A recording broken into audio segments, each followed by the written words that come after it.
asking me a question on, what's the opposite voice to the inner critic? What do you use, John, in a coaching session? Well, traditionally, it's been the future self. I've seen as the opposite voice of an inner critic. There's been some evolution of the idea of the inner critic and what it is, how to use it. I've heard a couple people. This is years ago who went through the program. They were trained therapists. They called the inner critic the parent voice, or the voice of the voice whatever growing up told us no, don't do that, those kinds of things. So I mean that's something I've heard people say. I don't know if I buy that too much, but maybe. And coaching is just not as concerned at all about where it comes from, as much as how do we use it.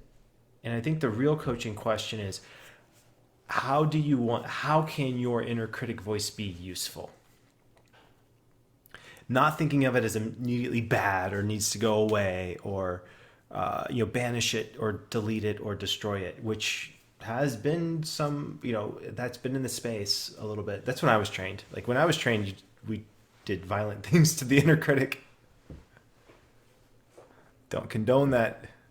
It's in essence, it's part of yourself too. There's an element of why is it here? What does it need? What healing needs to happen? Is a great question to ask when the inner critic comes up. So with that, right, with all of that, I feel like the opposite of inner critic is curiosity. The inner critic itself is judgment. It's usually a negative judgment on ourselves, and judgment is useful.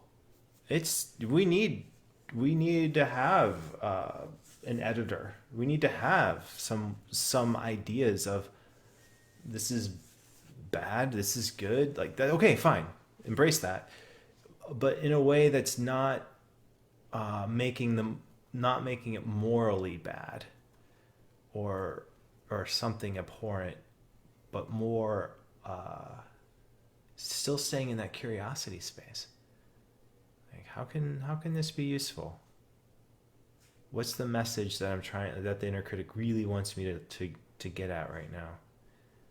And then if you do need to get out of it, then that's where other exercises like future self, listening to your vision recording, looking at your goal list, habits, rituals, things like that get us out of the places where we don't want to spend a lot of time. Curious, Raj, your thoughts on that? I love that perspective. It was one of the most valuable things in my learning in the training that I did around the inner critic. And I remember you talking about that, what's the benefit of the inner critic? And when I've asked people that question, I asked them in a group coaching session of women in leadership work that I do. There were so many light bulb moments. You made me laugh, but I've been in coaching sessions before when people are like wanting to bury that inner critic, Somebody said punch them in the face. I'm like, this is very sinister here. Oh Why? yeah. Oh yeah. Oh yeah. When I was going through, we did really horrible things to our inner critics. Yeah.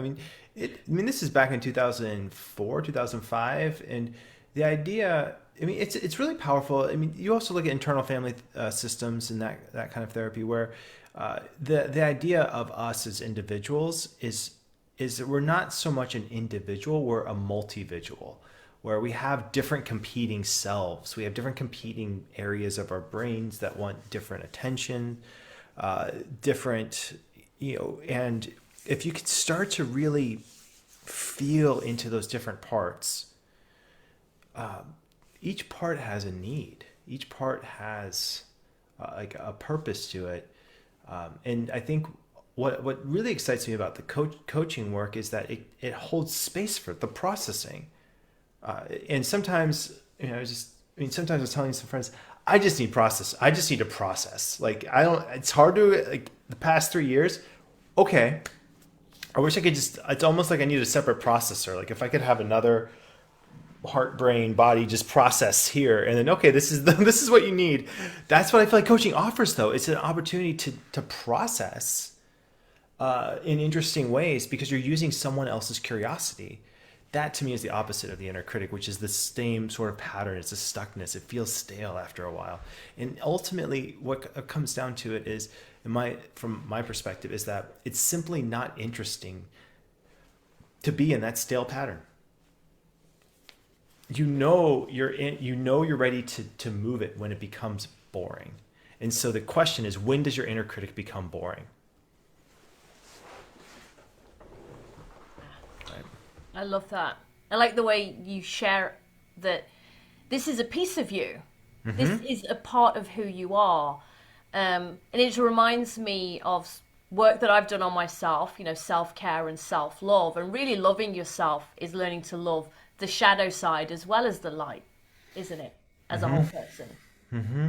And so when something becomes boring in ourselves, it doesn't, like, okay, we've been here, done that. Now I'm doing this simply because it's more interesting. And that, wow, it's using all of your human feels to move the ball forward.